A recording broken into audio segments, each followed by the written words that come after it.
Thank you so much, Tom. Good evening, everyone.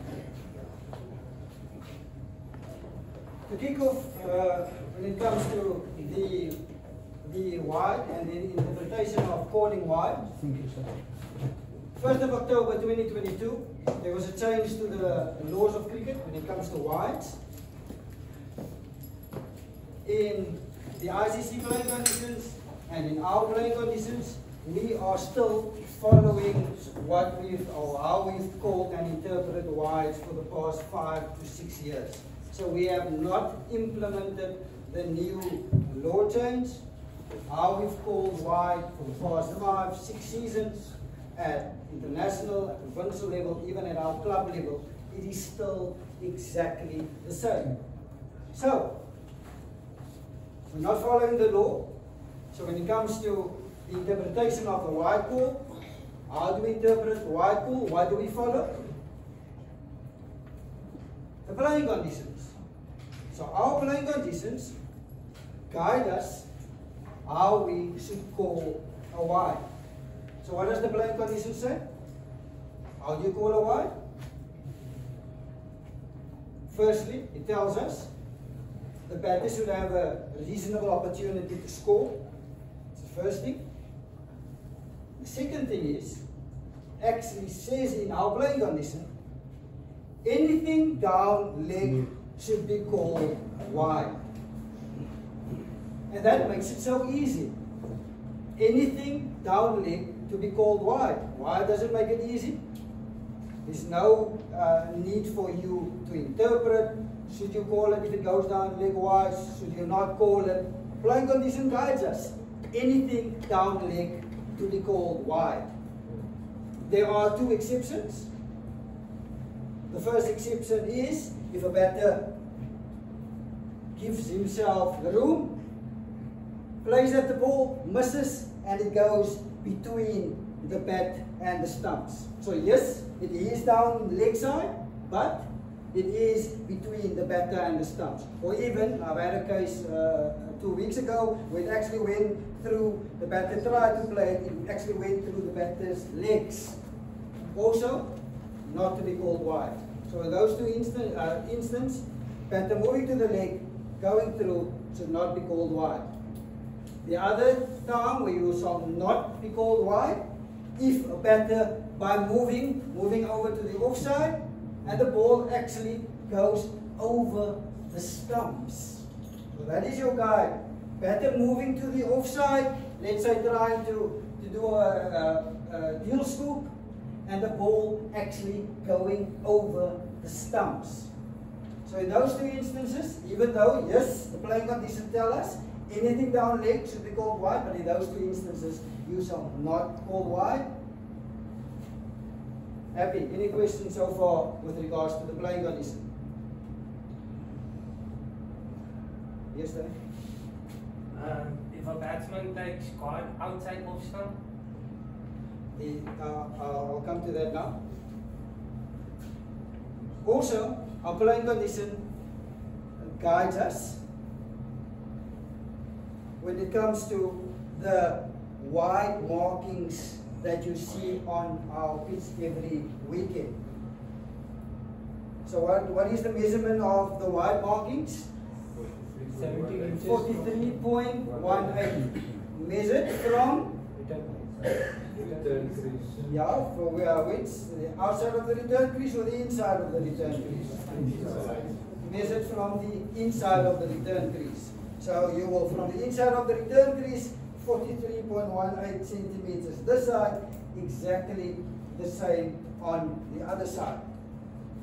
So what are these lines for? It makes our lives easier.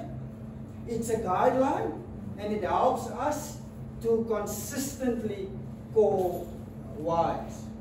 So you see the line, if it's on the line or the outside of the line, you call wide. If it's inside the wide marking, not to call wide. So these lines is a guide, and it helps you to consistently call wide. So that is playing condition, and similarly at provincial level, even at ICC level, they follow exactly the same. Yes, Mr. Abdoellaah, I'm just latching on to his question. He's asking when the guy is on offside, but the ball comes back, right? It comes back. Do we still judge it within that line, or? So to answer your question as well as Dane's. So firstly, with our playing condition stating anything down the leg to be called wide. So even if the ball pitches meter and a half outside off stump, let's say spinners bowling, the ball pitches meter and a half outside off stump, turns and bounces so much, goes across the batter down the leg side. Will you call that wide? Yes. Why will you call it wide? It's down leg. It's just unfortunate. The bowler will complain, yeah, but I pitched it to almost 2 meters outside off stump.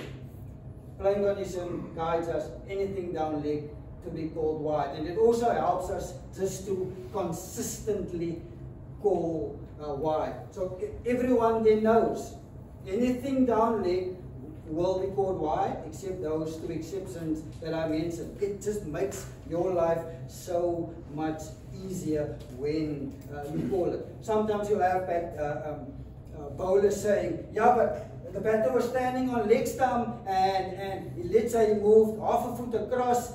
If he stood in the same position, the ball would have hit his foot. Make your life easy. Anything down leg, wide. If you're now going to bring interpretation in by saying, yeah, it looks like if the batter was standing there, yeah, it might have hit his pad. Okay, I'm not going to call that wide. You are opening yourself up to be criticized. Just call anything down leg wide, except those 2 exceptions. So then to come to your question, so a batter standing, let's say half a foot outside off stump. Again, you apply the same playing condition. Anything down the leg you call wide unless the ball goes over the stumps. Doesn't go over the stumps, it goes down leg, you call wide. And stick to be consistent, and both umpires needs to do it. Did I answer your question there? Yes, sir. Okay. Thank you so much. Abdoellaah, Yes. in that instance, would the offside wide line go half a foot wider because the batter is standing half a foot outside off stump?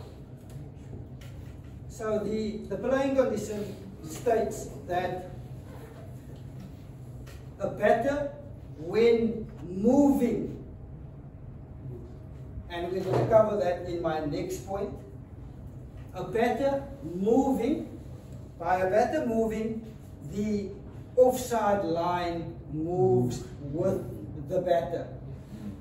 That is what the playing condition states. It states batter moving, offside line moves with the batter up until the return crease. But we'll cover that in detail in our next point. But to answer Tom's question, so we get guided by the playing condition. So when does the line move?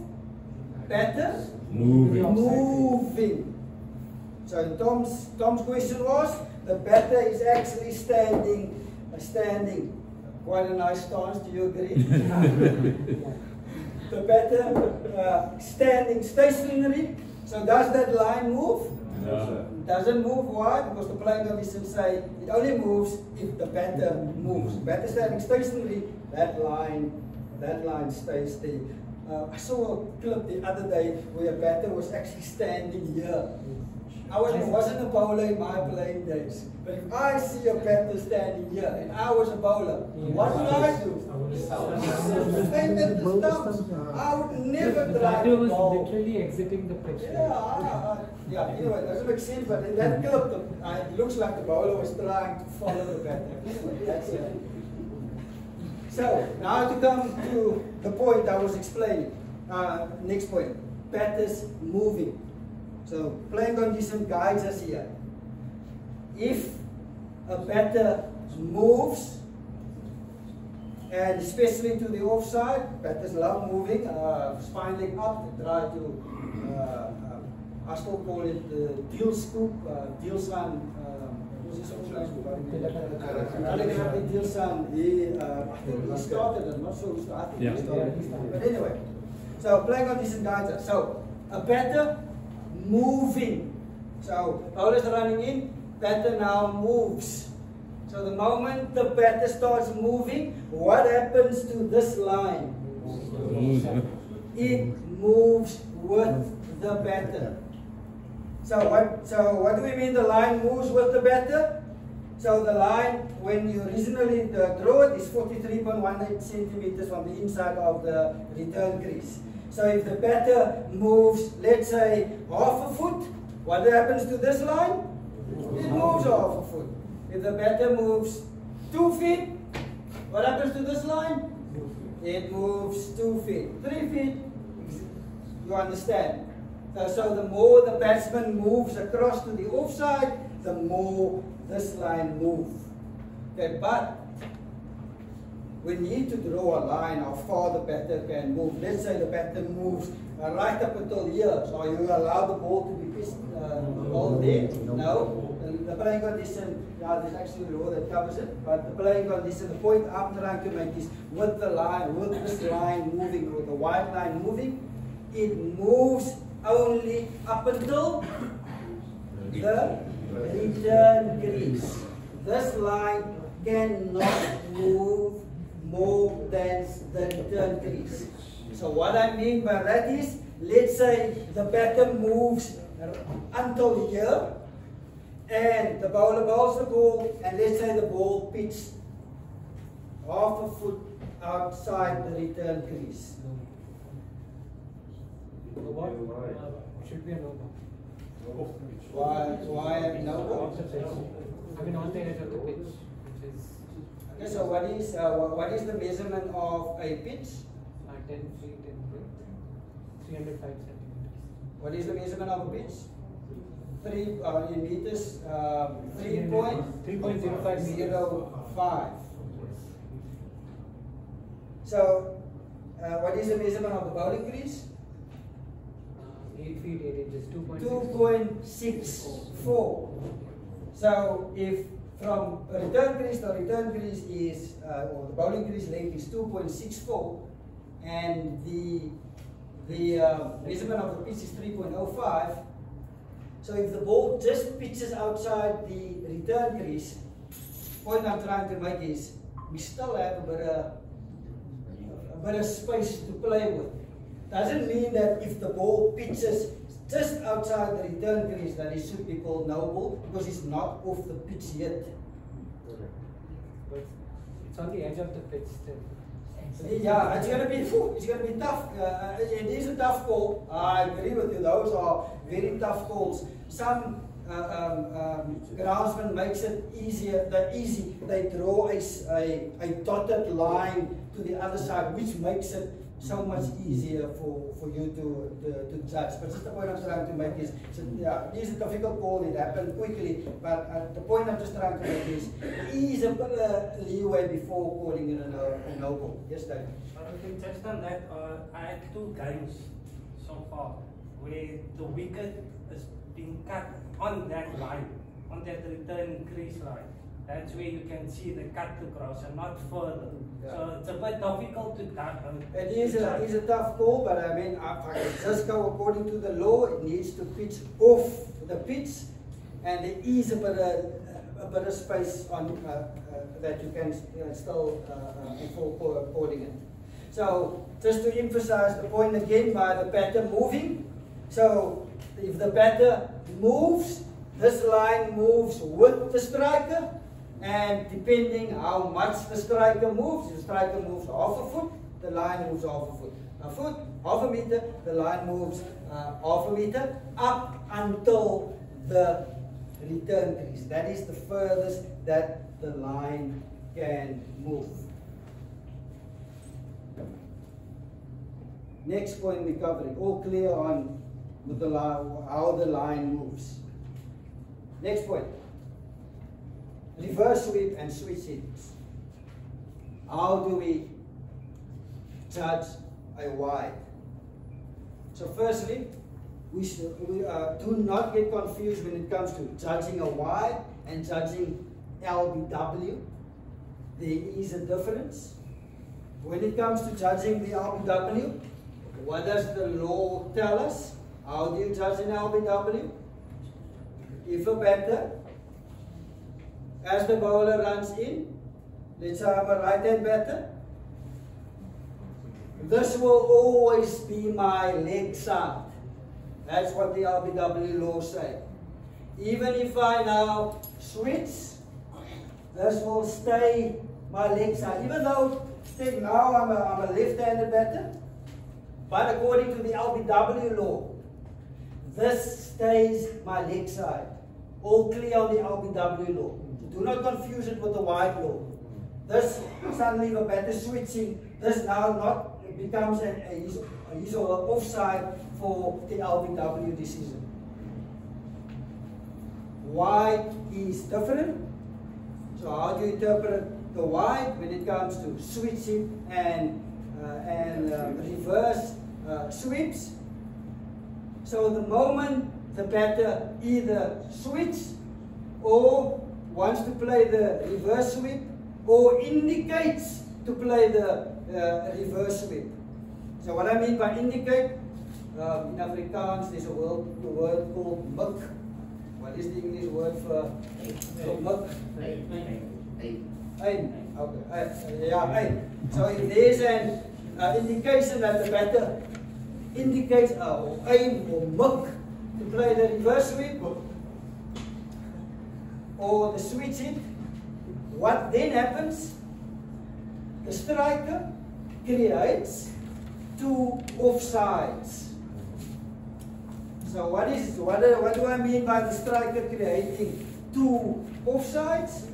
So the moment there is a indication of either reverse or reverse sweep, or the striker actually plays the switch hit, the striker now creates two offside for himself or herself. So let's use the reverse sweep as an example. Right-handed batter, bowler bowls, the striker now indicates he or she wants to play the reverse sweep. The ball now goes this side of the striker inside the wide line. Are you going to call wide? Yes or no? Is there a yes? Yes. Is there a yes? Yes. Okay, why are you going to call wide? Anything on the leg is wide. Yeah. I agree with you. Anything down leg, as per the playing condition, is wide. Okay, but according to this playing condition, when it comes to reverse sweeps or switch hits, the playing condition states that the moment the striker indicates a reverse sweep or plays the switch hit, the striker creates two offsides. And that means you will ignore that particular playing condition. But you will only ignore it when it comes to switch hit and reverse sweeps. Anything else down the leg, wide. So if it aims and it didn't switch, they call it wide. You have to stand so. So the playing condition states if the batter indicates that he or she is going to play a reverse sweep or a switch hit, the striker creates two offsides. So how do you interpret that playing condition? So striker indicates going to play the reverse sweep. The bowler bowls the ball and the ball goes down here inside the wide marking line. So according to the playing condition, are you going to go wide, yes or no? No, you're not going to go wide, and the reason is the playing condition tells us the moment there's an indication of a reverse sweep or a switch hit, the striker creates two offsides. So as long as the ball is still inside this wide marking and inside the wide marking here, you shall not call wide. Are we clear on switches and reverse sweeps? Create 2 offsides. Lastly, yes, Nathan, I think that's you. You're more than 20.12 meters away. I can't see that far. Yes, Nathan. I just want to know about the indication of a switching for reverse. What is an indication? There's Afrikaans word muk. So yes, it is a judgment call that the umpire needs to make. So the umpire needs to make that judgment call. Was there an intent or an aim by the batter to play? The switch hit is easy because switch hit the striker actually needs to switch around. So switch hit is easy to judge. It's when it comes to the reverse sweep. So now you need to make that judgment call as the bowlers in umpire. Was there an intent? Was there an aim and intent of the striker to play a reverse sweep? So you need to make the judgment call whether there was that aim. So sometimes the striker will just want to make a lap sweep, going on his knee and just lapping it on the offside. That's a normal sweep. That's not a muck or intention to play the reverse sweep. So you need to look at the striker. Was there an intent or aim to play the reverse sweep? And usually a giveaway is your hands needs to, something happens to your hands. You need to switch your hands to get the reverse sweep done. And that is a judgment call that the bowlers in umpire needs to make. Was there that intent? And if the intent was to play the reverse sweep, then the striker creates 2 offsides. Did I answer your question, Nathan? Yes, I approach you as an umpire. You approach the bench.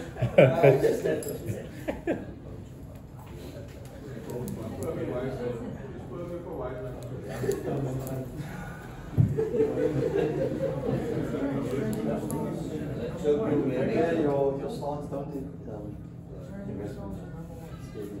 Okay. So, if you mind facing the... So I've seen batsmen do this while bowlers are running, especially spinners. They start doing things like this. Right? Yeah.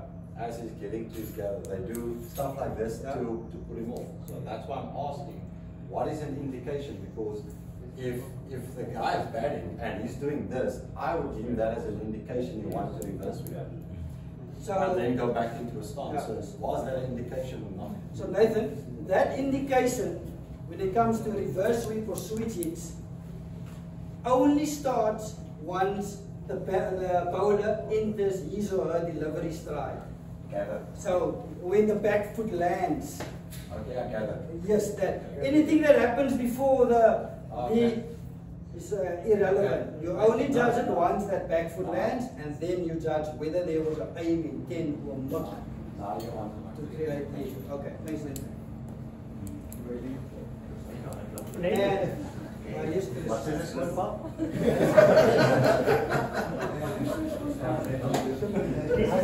Sorry, Mr. Trainer.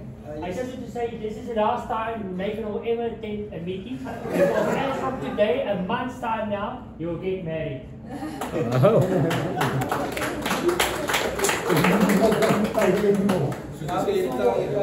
Before I move on to the last topic that I'm covering with regards to wides, I'm going to give Nathan an opportunity to ask his question. Yes, Nathan. Thanks, Abdoellaah. So let's suppose that the batsman is trying to, put off the bowler by doing that, and he gets back to his original batting position. Yeah, and the ball goes down the leg side. Do you call that a wide or?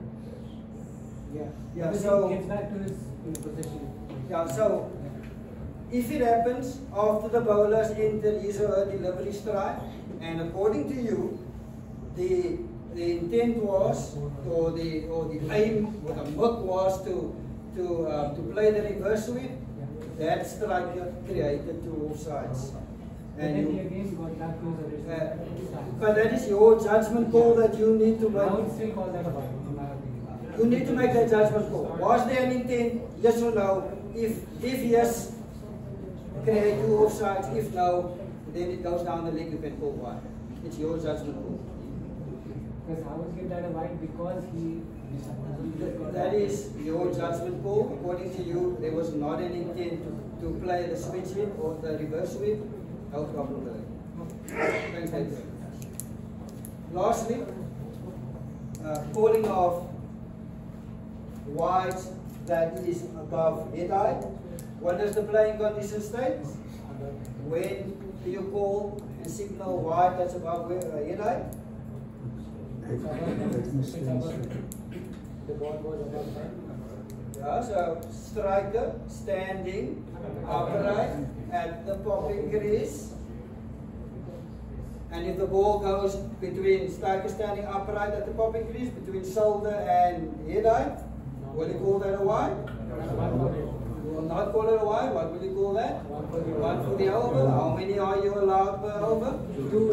You are allowed 2 per over. In 50 overs, how many do you need? One. Yes, cricket. More than cricket. 2. So what happens if the bowler bowls a third ball above the head height in the over? No ball. You will call a no ball, and there's something else that you need to do. Yeah, there is a signal, and there's a special signal that you do. You also then need to warn the bowler and inform his or her captain. But the point that I want to emphasize on is the calling of head height wides. So now we know standing upright at the popping crease. So we know standing upright at the popping crease. So just you can see me. Anything between shoulder and head height standing upright at the popping crease is it's a short delivery, and you'll call it 1 for the over, and 50 over cricket you allow 2. If the ball goes above head height of the striker, standing upright at the popping crease, according to the playing condition, what happens? So call wide. Who makes that call?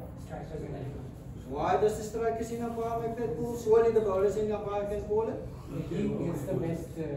The strikers in umpire is in the best position to be able to make the call. Similarly to calling above waist height, strikers in umpire is in the best position. Same applies to the call of wide. If it's above head height, the strikers in umpire is in a better position, and 99.9999% of the time you go with your strikers in umpire's call. Even if you had bowlers and think it was above head height, do not sell your partner down the river. If your partner shows you that it is a wide, or if it's 1 for the over, whatever the call that strikers in makes, you go with that call. There are times where you as bowlers in can make that call. Tom mentioned it earlier. What is that instance? There are times where striker loses it. Tom and I stood at Boland Park a few weeks ago. There was a red advertising boards on the one side. There were times where I could not pick up the ball at striker's end. You lose it in the red background. I will then look at Tom and I will show Tom. And then Tom will know I didn't pick it up, and Tom will then make that judgment call. But on the odd occasion where I didn't pick it up, Tom will make a call, but we do have a signal where we show each other that I didn't pick it up. I just struck I didn't pick it up. Then Tom will know he needs to make the call. But in most instances, the strikers in umpire needs to make that particular call. In one-day cricket, the ICC guides us when calling wides above head height. The ICC gave a directive in the almanac by saying marginal calls. What do you do if it's a marginal call just above head height? What do you do in one day or in 50 over cricket? ICC tell us marginal calls, you call it in 50 or in let's say white ball cricket. If it's a marginal call, you call it. That's the directive from the ICC. And just make sure that you consistently call it. So if it's a striker's in and you see it's just above and you think it's marginal, call it and just be consistent with your calling. Any questions on calling of wise above head height? Yes, Dayton? So if the ball goes above the head height of a batsman and the batter charges down, would you still call that wide? Good question. Dayton, so what you do is, so where do we judge it? I started off by saying the striker standing upright at the popping crease. So that is where you judge it. So whether it's a high footers above waist height or even the wide, you need to make that judgment call, striker standing upright at the popping crease. It is a bit more difficult because if the striker was standing upright at the popping crease, it is a bit easier to call it if the ball goes past. But the moment the striker double step, it is a bit difficult to call, but you need to make that judgment call. If the striker was standing upright at the popping crease, would the ball have been above head height? If your answer to that question is yes, you call wide. If your answer to that question is no, it would have been, let's say, between shoulder and head height, you then will signal 1 to the over, and signaling of 1 to the over. So what you do is, when you signal 1 for the over, so as strikers in, make that call and show it confidently. Do not go. If it's 1 for the over, show everyone 1 for the over. Show it confidently. Even if the bowler moans, the keeper moans, whoever moans, you make your call. And there are times when the batters will moan, oh, sorry, umpire, or that. You just make your call 1 for the over. Your strikers, the bowlers in umpire will then inform the striker that it was 1 for the over, and also inform the bowler that it was 1 for the over. Tom, I saw your hand. Can you use a stationary object outside of the field as a benchmark as to the height of the striker? Yes, if you do get to a ground, and you can use a benchmark that's outside the ground to assist you in calling whether it's a head high, above waist full tosses or above shoulder. If you're standing as strikers in and you can see something in the background and the batter is standing upright, and you can see there's something in the background that indicates that's, let's say, level to his or her shoulder, you can use it. Not at all grounds you'll find something in the back. You then just need to make your judgment call. But if you do have something in the background that can assist you, you use it, it can help you.